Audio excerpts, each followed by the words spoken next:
On this edition of Sightings, what's the British military hiding? That's it, right to our right. 2 Army helicopters approached us and appeared to be harassing us. Startling videotape reveals the truth behind crop circle formations. Then, is the human race the result of an extraterrestrial experiment? We are the direct descendants of the intelligent people who landed here. Also, dangerous entities are terrorizing this hotel. It's even possible these people don't know that they're dead. Plus, a young girl's premonition turns to tragedy. She drew that picture. She knew she was going to die. And it was exactly the kind of signal that we were looking for. It's a narrowband signal, clearly of intelligent origin. have we made contact with a civilization from another galaxy? Finally, an update. The sculptor whose psychic vision helps families find missing loved ones.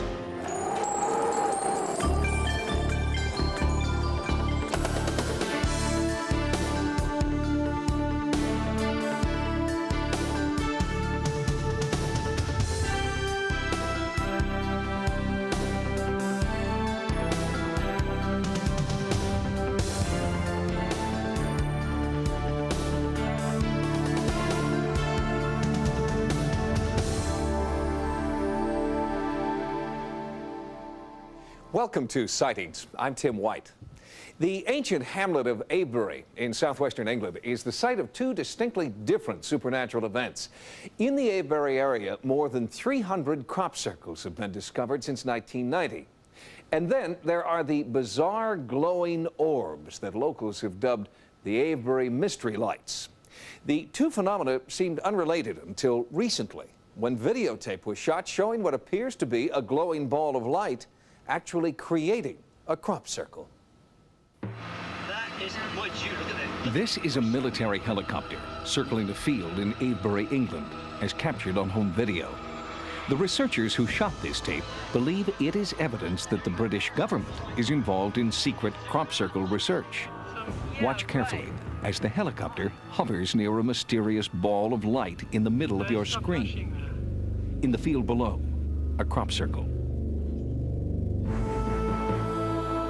The crop circle activity in this area this year has been quite considerable. We have something in the region of 100 major patterns in Great Britain currently. Over 90% of them are in this area once again. Some of the crop circles are made by, in my view, extraterrestrials. When you study the material over the last 40 years from many countries, you have solid metallic-looking objects landing, taking off, leaving a characteristic ground feature like an ordinary crop circle. It was like a clear sphere, but orange inside, with like thousands of lights spinning and rotating, and the whole thing was spinning. Most of the lights that are seen above the crop formations, and some of them are actually seen in the fields, there must be some connection, although at the present we haven't got that little thing that clicks the 2 together. Every night, sky watchers ring the hills around Avebury, waiting for a glimpse of the mysterious lights. The following amateur videotapes of unexplained lights in the night sky have all been taken within the last 3 years. It was only very short-lived, but for the 5 seconds it was there, it was tremendous. It was like looking at something half the size of the moon, just sat on the ridge top, brilliantly glowing orange. They looked like orange balls of light. You could see that they were mushroom-shaped, revolving, and emitting orange lights out from the bottom. So we were quite fascinated by it. I describe it as being spherical, oval-shaped, silvery white, slight orange tinge. It came over from the left to the right of the trees, then it went back, then it came back again. Then all of a sudden, it looked like it trebled in size and changed colour to orange. But then after that, we see the white ball came out from the side of it, and that went off to the left, and we never see that no more. The lights are there, and they're not aircraft, planets, or radio towers, but are they extraterrestrial craft?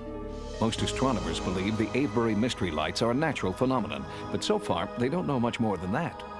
At the heart of a lot of genuine sightings of UFOs are these balls of light cavorting around in the night sky, perhaps coming down very close, perhaps changing shape. It's quite possible that those balls of light are a glowing plasma. which is the same type mechanism that we do think is involved in crop circle formation. Plasma being very simply electrically charged air particles. And they start high in the Earth's atmosphere and come down towards the ground. So if you have plasma coming from high in the Earth's atmosphere, you should expect that it's likely to be swirling by the time it gets anywhere near the ground. And that's completely consistent with what we find in crop circles. It is just conceivable that some of the circles may result from balls of light that just touch down and touch this very responsive surface of a cornfield. The ground here is chalk and limestone, crisscrossed with underground springs. Some scientists hypothesize that the interaction between the water and the rock creates an electrical charge that either attracts or helps create the lights. But what is so strange is that these lights appear to be moving purposefully. And that's, for me, what sets it aside from the natural phenomena to one which may well be controlled by an intelligence of some sort, or indeed in itself may well be intelligent. I turned and I saw this glint and I thought, what's that? And automatically, almost, I picked my video camera up. On July 26, 1990, crop circle researcher Stephen Alexander captured this remarkable footage of one of the mysterious Earth lights in a field near Avebury. The Earth light was maneuvering next to a newly formed crop circle.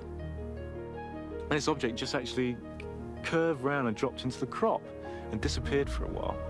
And then it started maneuvering through the crop, and it was glinting and flashing. It was a really intense sort of energy source, it seemed to me. Where's it gone? Then you can see the object actually take off. And in the distance was a tractor driver. And you can actually see the tractor driver stop as the actual object went over the top there. Where's that piece of paper? I couldn't explain it. In the back of my mind, I knew it wasn't a bird or a balloon or just something blowing in the wind. I knew there was something important there. This videotape of another Earth light above Avebury was taken from a hang glider by Dutch UFO researcher Foka Kuja. But scientists and ufologists may not be the only ones interested in these lights.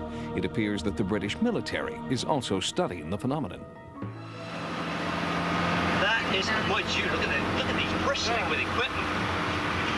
Right, when we get this here, we can get a picture of him in front of that. Oh, yeah. Crop circle right to our right. Right there. Hop out. What appeared to be happening was that we had walked into a situation which was undesirable, because what happened was that the two Army helicopters approached us and appeared to be harassing us. I mean, he was so close, it was unbelievable. One helicopter broke away across this field to the far side of the field to my left, and what you can see on the film is a small white object pulsating, identical to Stephen Alexander's, very similar to the Dutch people's footage and others. And this helicopter went directly to the light which we could see on the footage. Some flashing thing on the ground. He's moving right on right now. Yeah. Oh yeah, oh yeah. Does that move? It overshot it. The helicopter you can see backing up to get this back into full view as this white light is pulsating underneath it. And on film, this light just disappears. But once again, on film we have something we cannot explain. If the lights are simply a natural phenomenon, why would the British military be involved? If the lights are nothing more than concentrations of superheated energy, how could they create these intricate designs? These things are seen to move from one pattern to another. They appear to have total awareness of their surroundings, and on occasions we have many reports of an interactiveness between the people who are observing them. And so therefore for me that puts it into a slightly different slot. We're looking at what might be intelligence. He's moving right on right now. The British Ministry of Defense has stated that the helicopters in Colin Andrews' videotape were on a training exercise and that no one involved with the exercise saw anything unusual that day. According to the Defense Ministry, the pulsing white object is simply a reflection from the helicopter's strobe light. Coming up, startling new theories suggest that there is a missing link in the story of human evolution. Don't call them aliens. because we look like them, they look like us. When Charles Darwin published Origin of the Species in 1859, it ignited a worldwide controversy that continues to divide science and religion. But the controversy doesn't end there, because within the scientific community itself, there is bitter division. And now, new evidence that a conspiracy of silence among mainstream anthropologists is covering up evidence of what some believe are our true extraterrestrial origins. The Bible answers the riddle of our origin in 4 simple words: and God created man. Darwin looked at monkeys and saw Michelangelo. But for modern anthropologists who try to put a name and a date to the dawn of humankind, the answer is constantly changing.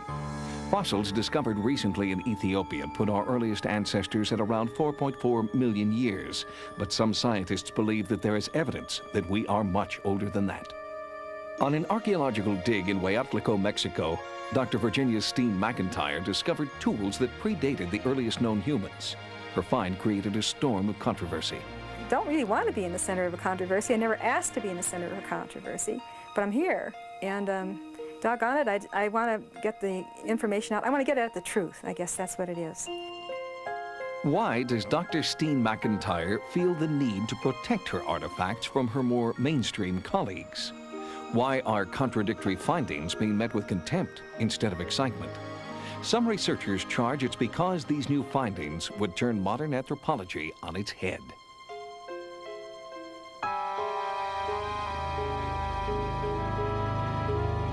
I believe that we came from outer space. All the evidence suggests that human beings, as we know them, did not originate on this planet, but have come to this Earth from other dimensions. I believe that we came from outer space, that we are the direct descendants of the intelligent people who landed here a long time ago. Gene Phillips is the founder and president of the Ancient Astronaut Society. He claims that museums are hiding thousands of artifacts that do not conform to their narrow view of anthropology. This is an exact replica of an object that is in the Smithsonian Museum, and they call it a stylized insect. The Smithsonian had it on display, and they used to sell replicas in their shop.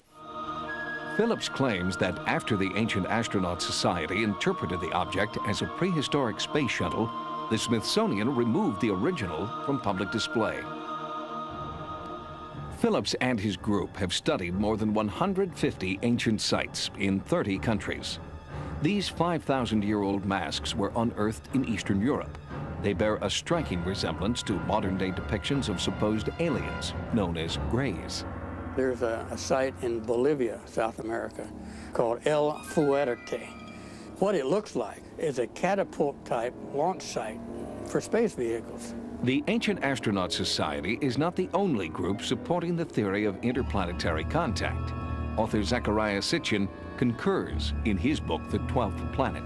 There is one more planet in our own solar system, not light years away, that comes near Earth, between Mars and Jupiter, every 3,600 years, at which time people, intelligent people, beings like us, come and go between their planet and our planet, and brought us, Homo sapiens, about sooner than we might have appeared otherwise.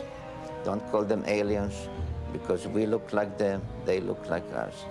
See, all we ask is that people have an open mind. Look at something with an open mind with today's space-age eyes. Scientists on the fringe of modern anthropology believe that their theories are not taken seriously because mainstream scientists are afraid to admit that they've been wrong. All the textbooks would have to be rewritten. All the exhibits in the museums would have to be changed. This would be very embarrassing, and people who have positions to defend like that don't like to be embarrassed.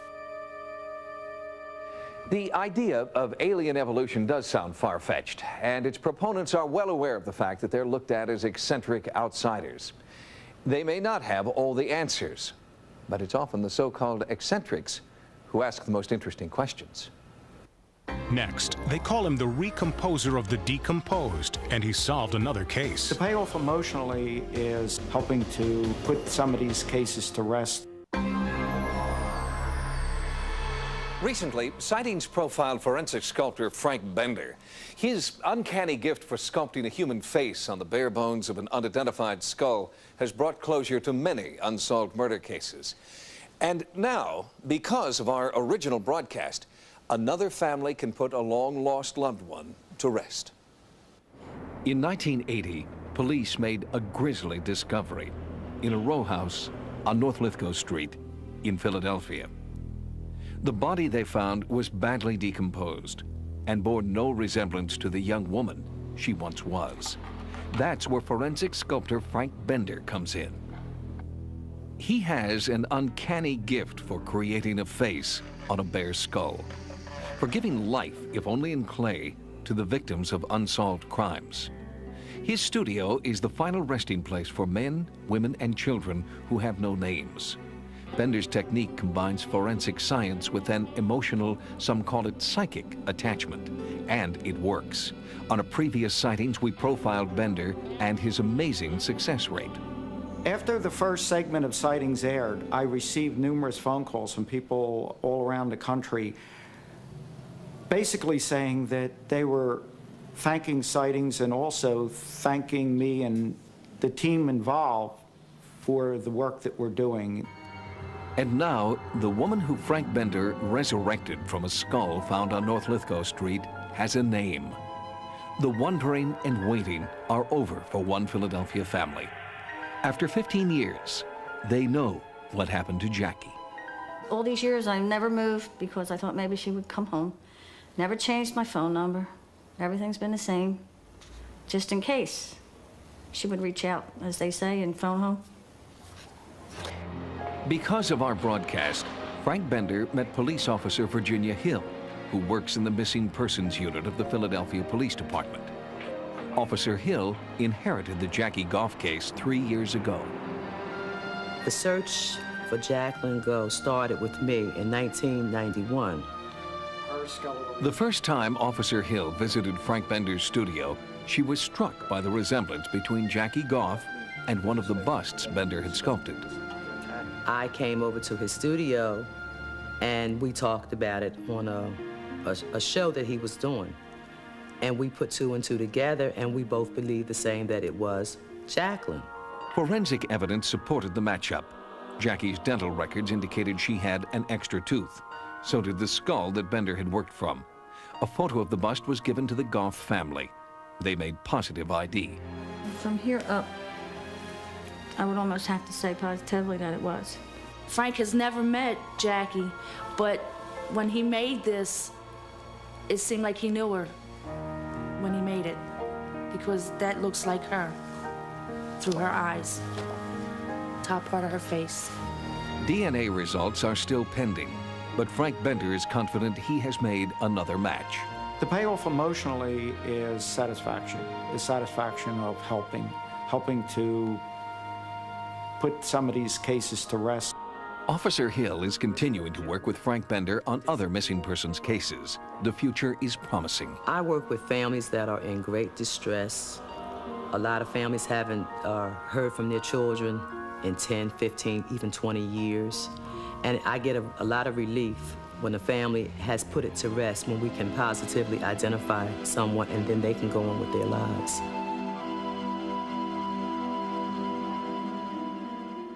Sadly, the bust that Frank Bender was sculpting during our original broadcast has still not been identified.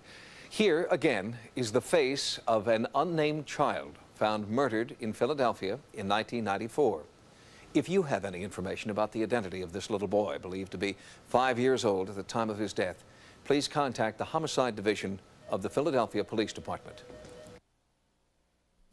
Coming up, you can hear people screaming. Are dangerous spirits haunting this historic site? It was like walking into a ghost party. Then, a child's tragic premonition. And this computer document may prove that we are not alone.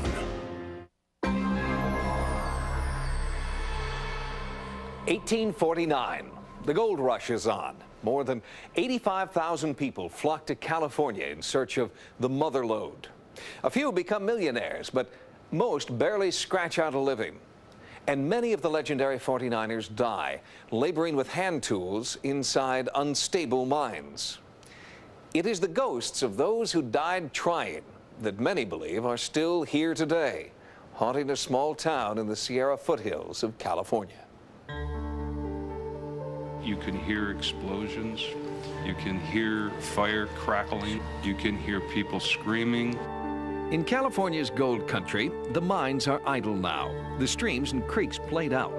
But in Jamestown, the spirit of the 49ers is still alive inside this hotel. You can still find a hot meal and friendly conversation at the Willow Hotel. And some people believe you can still hear strange echoes from the past. I went into the bathroom, went to turn the light on, and something touched me on the back of my hand.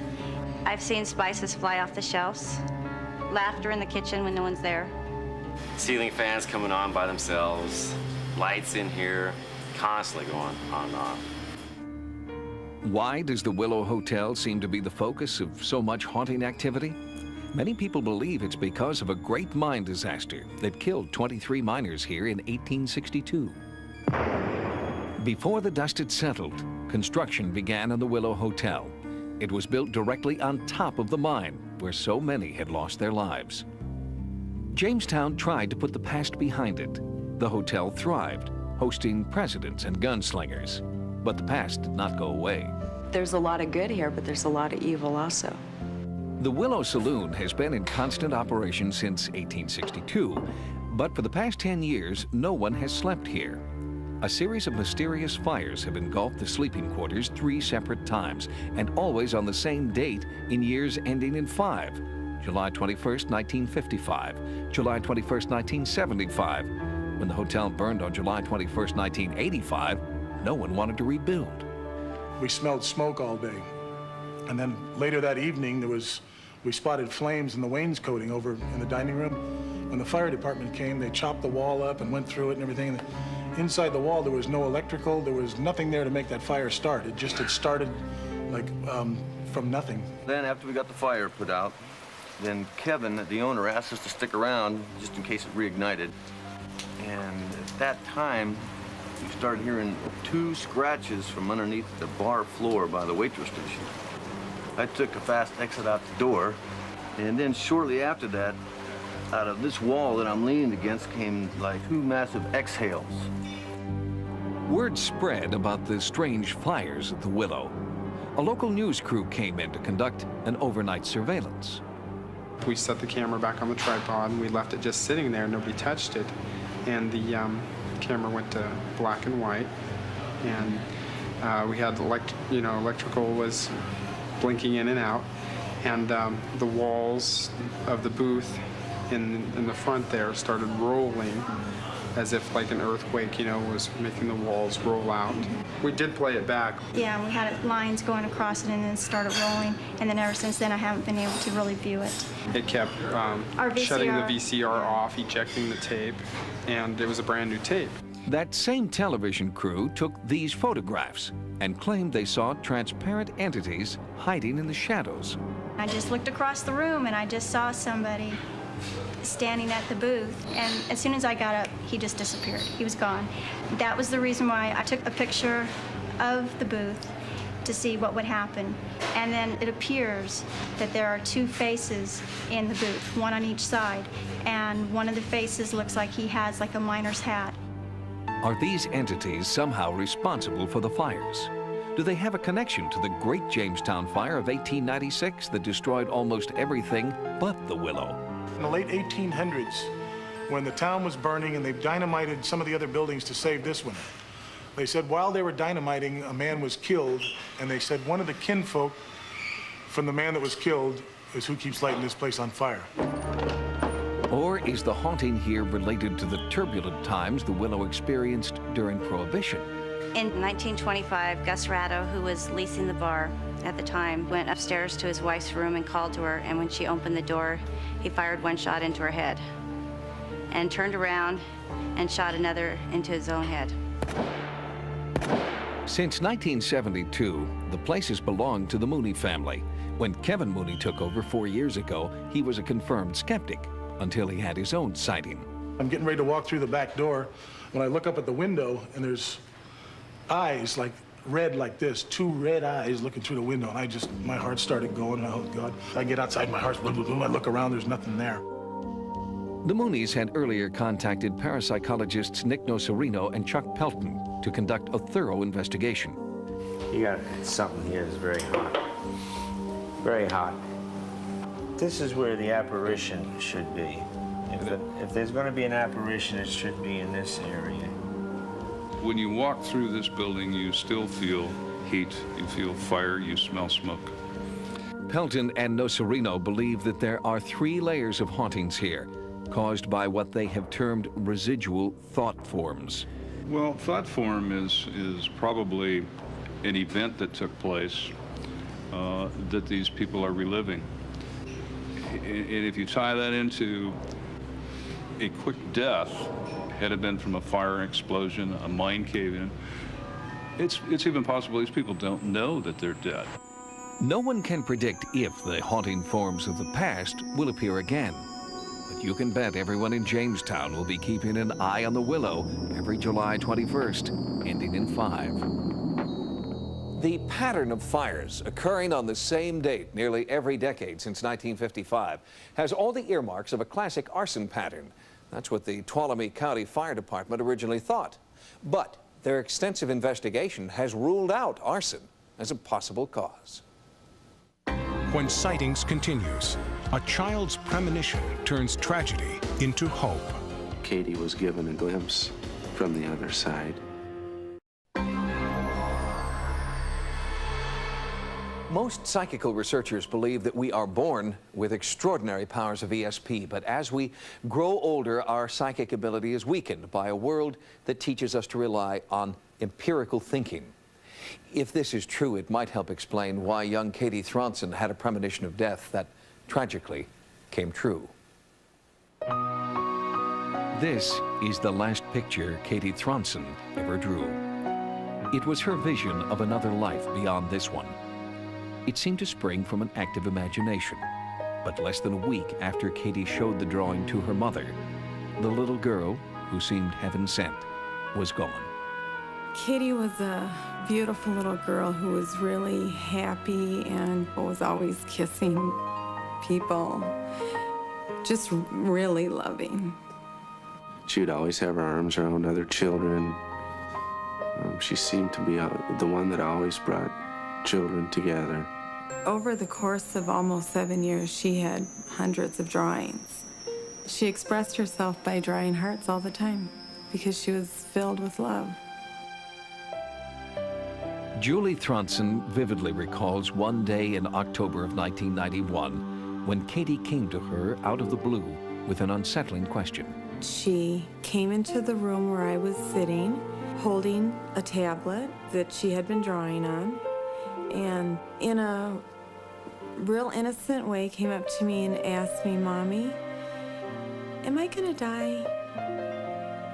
And I said, "No, honey, of course not. You're not gonna die." And she said, "Never?"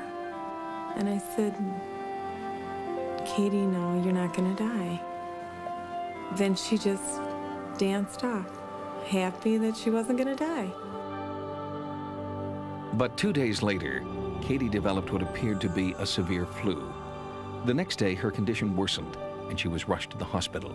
Doctors suspected that Katie had a ruptured appendix. In the hours after that time, and prior to her going to surgery, her prognosis had become extremely grave. Julie never left her daughter's side. Just before 3 o'clock, while Katie was awaiting surgery, there was a change in her breathing. She lapsed into unconsciousness, and Julie could not wake her. I said, "Katie, Katie, just talk to Mama." And she wasn't responding to me at all. And I looked at the clock, and it was right at 3 o'clock. I looked at the clock, I looked at her, and suddenly she just sat up in the hospital bed, raised her arms out towards the window, opened her eyes. It was like she wanted me to pick her up, yet she wasn't in my direction. There was this stillness in the room that is indescribable. It was just completely still. It was like an infinite moment. And in my spirit, I just knew that my little girl had been taken. And I ran out into the hall, and I just yelled, "My little girl just died. I just saw her die." A medical team rushed in to try to revive Katie. Julie waited in the hallway, just outside the room where her daughter was dying. And then I noticed a pregnant woman walking towards me, and I could tell by the look in her eyes that she was going to say something to me. And she came right up to me. She touched me on the shoulder, and she said, "The Lord has spoken to me. You're to be like a lioness. Your little girl is okay." And I just felt this shiver go through my body, and I thought, if the Lord has spoken to her, then Katie is okay. Whether she's gonna live or whether she's gone to God, Katie's gonna be okay. The woman disappeared, as if into thin air, and Julie never saw her again. Katie was being kept alive with machines. After 3 days, doctors pronounced her legally brain dead. The Thronsons made the agonizing decision to remove life support. The autopsy indicated that there was indeed appendicitis and that there had been extension of this infection locally to other organs that were nearby. Officially, Katie died October 10th, but both Julie and her doctor believed Katie was gone much sooner. When I told the doctor that at that time she had raised her arms out towards the window, he said, "I believe that that was the time that Katie left her body. And that although they artificially kept her alive, she had died at 3 o'clock. It was 6-year-old Katie who was the first to be laid to rest in the family plot. It was an unspeakable tragedy from which the Thronsons never thought they would recover. But a few months later, there was a ray of hope stuffed inside a cardboard box. Julie found the tablet that Katie had been drawing on just days before her death. She had drawn a picture of these angels surrounding a light, and the cloud and the moon had sad faces, and all the angels had sad faces, and some of them even had tears coming down their face. The picture said everything.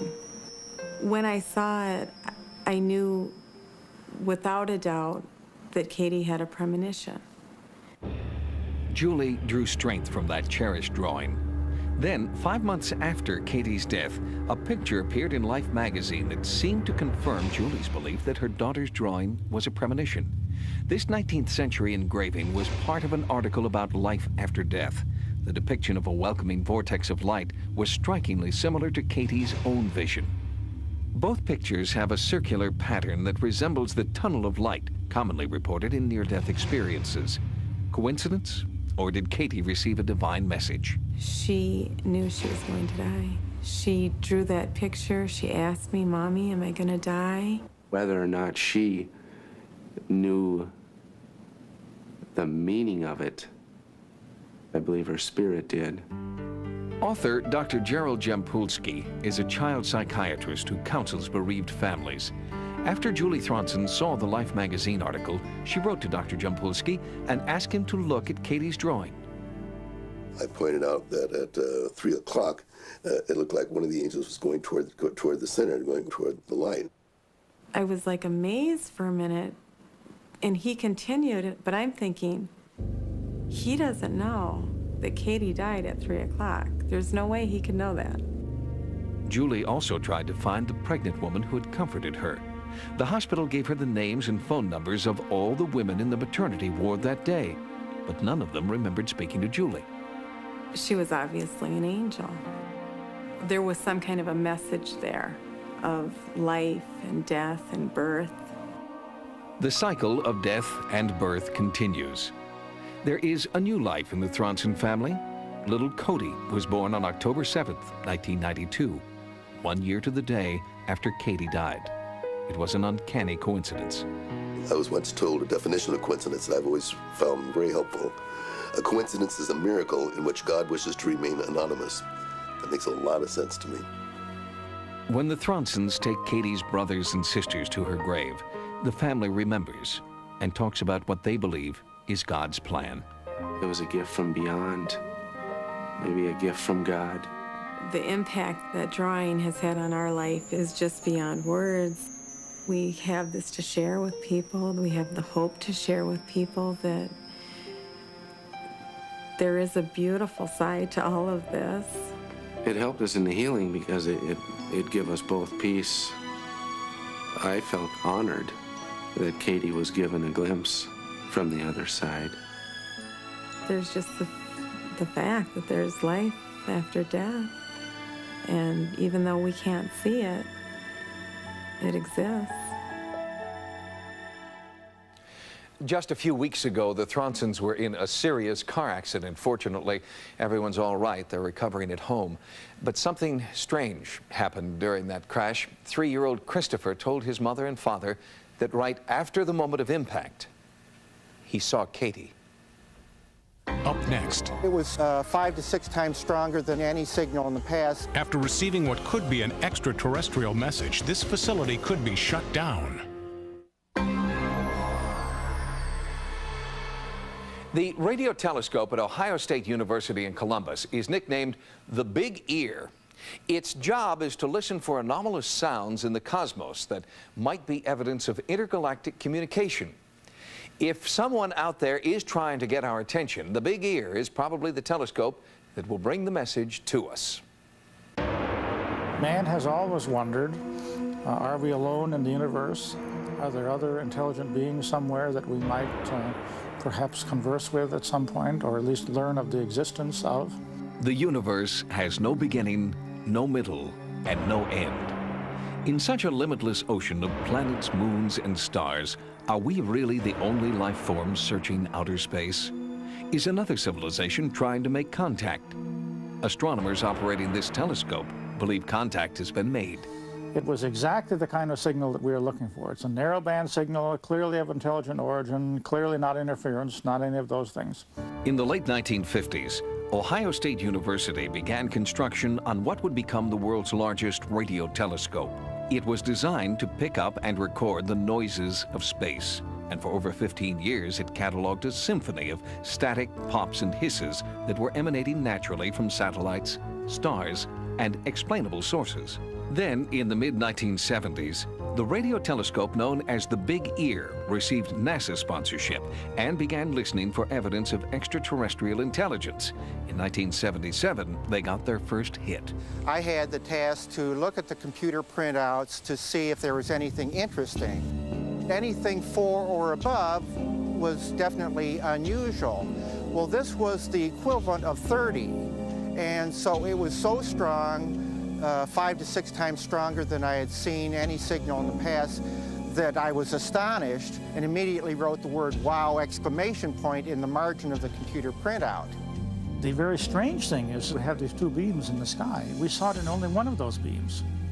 So that means that it turned off or on, one or the other, as we were watching it, which is even further indication of intelligent origin. The tantalizing thing is we went back and looked hundreds of times later and it was never there again. So we will never know exactly what that was. It could have been from some other civilization. The spontaneous signal became known as the Big Wow. It immediately sparked serious debate among astronomers. No one could explain the origin of the signal, but many scientists would not accept it as proof of intergalactic communication. Others insisted the Big Wow was Earth's first contact with an extraterrestrial intelligence. The debate continues to this day. The fundamental problem in a scientific experiment is if you can't repeat it, you can't say it exists. Dr. Louis Friedman does not believe that the Big Wow is definitive proof of interstellar communication, but he does believe it is an important piece of a larger puzzle that the Big Ear will someday solve. Nonetheless, it has over the time made very useful observations in the whole search for extraterrestrial intelligence. But despite the Big Ear's scientific contributions, the radio telescope's future is on shaky ground. Congress did cut out the funding last year, and that has made the SETI program really disappear from all government activities. Because the subject deals with extraterrestrial life, it's a subject that is obviously capable of ridicule. And Congress didn't continue the funding because they were susceptible to those kinds of jokes. Unfortunately, the land the Big Ear sits on is becoming more valuable than the radio telescope itself. Without federal funding, it's up to private organizations like the Planetary Society to stave off destruction of the project. The idea that someone out there may be transmitting and we're not listening is not one that we in the Planetary Society are comfortable with. Currently, everyone who works on the project works for free. The Big Ear is supported by volunteers who don't want to see the project die. We have people from all walks of life. I mean, we have an attorney, we have physicists, astronomers, a chemist, school teachers, a jukebox repairman, people who just do anything that you can imagine volunteer here. The Planetary Society encourages anyone with an interest in the heavens to join them. Volunteers who aren't physicists or astronomers learn from those who are. If it weren't for someone like me coming up and moving, repointing the telescope a couple times a week, then no such survey would be done. Their equipment is sadly outdated, but the Big Ear volunteers are undaunted. Who knows when one of them will be able to write "wow" on a computer printout. There's no telling what extraterrestrial civilization's power is, so even the weakest equipment might be able to pick something up. Eventually they will transmit, and I think we'll hear it. If not in my lifetime, then the next one. It seems unlikely that only here, in this very typical place, that life would have formed. In fact, if we go on searching for a long period of time and never find anything, that will be an even stranger situation, that we will have to then understand why did life form only here and nowhere else. We want the Earth to be listening. We have a lot to learn in this area. Who knows where we'll strike a little gold in those hills. The land underneath the Big Ear is leased to Ohio State by a land development corporation. The university's 10-year lease expires next year, and there are rumors that when it does, one of the world's tallest radio telescopes will be dismantled to make way for a golf course. Sightings has expanded its America Online area. Keyword Sightings when you log on for access to Sightings stories, images, and events. To subscribe to America Online, call 1-800-591-3344. And you can still reach Sightings 24 hours a day at 1-900-933-7444. Until next time, remember, no mystery is closed to an open mind. For Sightings, I'm Tim White. Next on Sci-Fi, The Sentinel. One more wish is all this creature needs. Careful what you wish for. From Wes Craven, Wishmaster. Wednesday at 9 p.m. on Sci-Fi.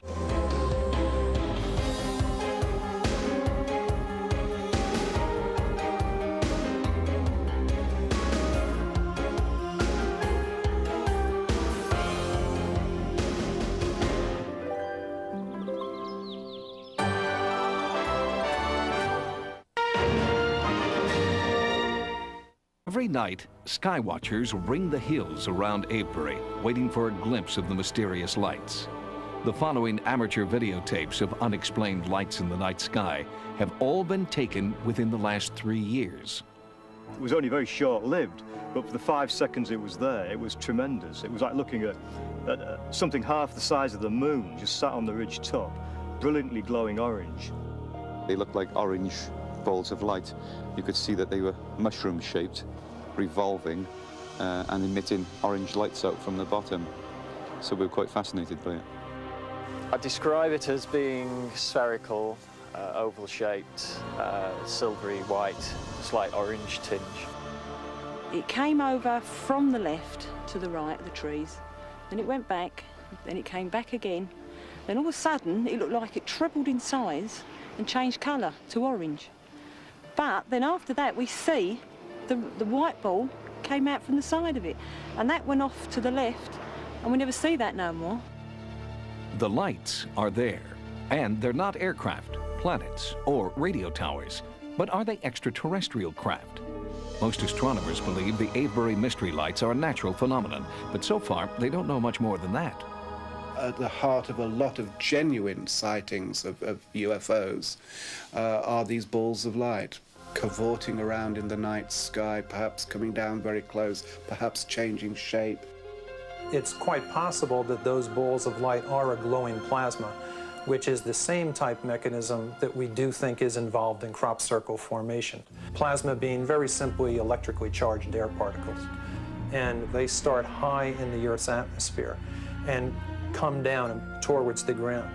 So if you have plasma coming from high in the Earth's atmosphere, you should expect that it's likely to be swirling by the time it gets anywhere near the ground. And that's completely consistent with what we find in crop circles. It is just conceivable that some of the circles may result from balls of light that just touch down and touch this very responsive surface of a cornfield. The ground here is chalk and limestone, crisscrossed with underground springs. Some scientists hypothesize that the interaction between the water and the rock creates an electrical charge that either attracts or helps create the lights. But what is so strange is that these lights appear to be moving purposefully. And that's, for me, what sets it aside from the natural phenomena to one which may well be controlled by an intelligence of some sort, or indeed in itself may well be intelligent. I turned and I saw this glint and I thought, what's that? And automatically, almost, I picked my video camera up. On July 26, 1990, crop circle researcher Stephen Alexander captured this remarkable footage of one of the mysterious Earth lights in a field near Avebury. The Earth light was maneuvering next to a newly formed crop circle. And this object just actually curved round and dropped into the crop and disappeared for a while. And then it started maneuvering through the crop, and it was glinting and flashing. It was a really intense sort of energy source, it seemed to me. Where's it gone? Then you can see the object actually take off. And in the distance was a tractor driver. And you can actually see the tractor driver stop as the actual object went over the top there. Where's that piece of paper? I couldn't explain it. In the back of my mind, I knew it wasn't a bird or a balloon or just something blowing in the wind. I knew there was something important there. This videotape of another Earth light above Avebury was taken from a hang glider by Dutch UFO researcher Foka Kuja. But scientists and ufologists may not be the only ones interested in these lights. It appears that the British military is also studying the phenomenon. That is, would you look at it? Look at these bristling with equipment. Right, when we get this here, we can get a picture of him in front of that. Oh yeah. There you go, right to our right. Right there. Hop out. What appeared to be happening was that we had walked into a situation which was undesirable, because what happened was that the two Army helicopters approached us and appeared to be harassing us. I mean, he was so close, it was unbelievable. One helicopter broke away across this field to the far side of the field to my left, and what you can see on the film is a small white object pulsating, identical to Stephen Alexander's, very similar to the Dutch people's footage and others. And this helicopter went directly to the light, which we could see on the footage. That locals have dubbed the Avebury mystery lights. The two phenomena seemed unrelated until recently, when videotape was shot showing what appears to be a glowing ball of light actually creating a crop circle. This is a military helicopter circling a field in Avebury, England, as captured on home video. The researchers who shot this tape believe it is evidence that the British government is involved in secret crop circle research. Watch carefully as the helicopter hovers near a mysterious ball of light in the middle of your screen. In the field below, a crop circle. The crop circle activity in this area this year has been quite considerable. We have something in the region of 100 major patterns in Great Britain currently. Over 90% of them are in this area once again. Some of the crop circles are made by, in my view, extraterrestrials. When you study the material over the last 40 years from many countries, you have solid metallic-looking objects landing, taking off, leaving a characteristic ground feature like an ordinary crop circle. It was like a clear sphere, but orange inside, with like thousands of lights spinning and rotating, and the whole thing was spinning. Most of the lights that are seen above the crop formations, and some of them are actually seen in the fields. There must be some connection, although at the present we haven't got that little thing that clicks the two together. On this edition of Sightings, what's the British military hiding? Two Army helicopters approached us and appeared to be harassing us. Startling videotape reveals the truth behind crop circle formations. Then, is the human race the result of an extraterrestrial experiment? We are the direct descendants of the intelligent people who landed here. Also, dangerous entities are terrorizing this hotel. It's even possible these people don't know that they're dead. Plus, a young girl's premonition turns to tragedy. She drew that picture. She knew she was going to die.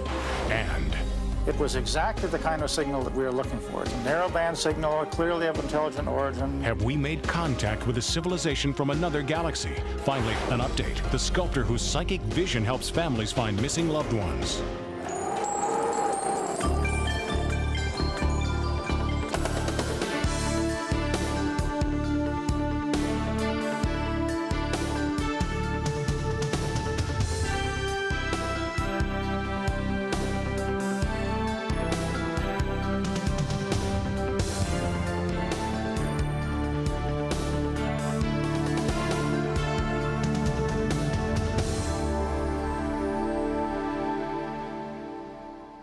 Welcome to Sightings. I'm Tim White.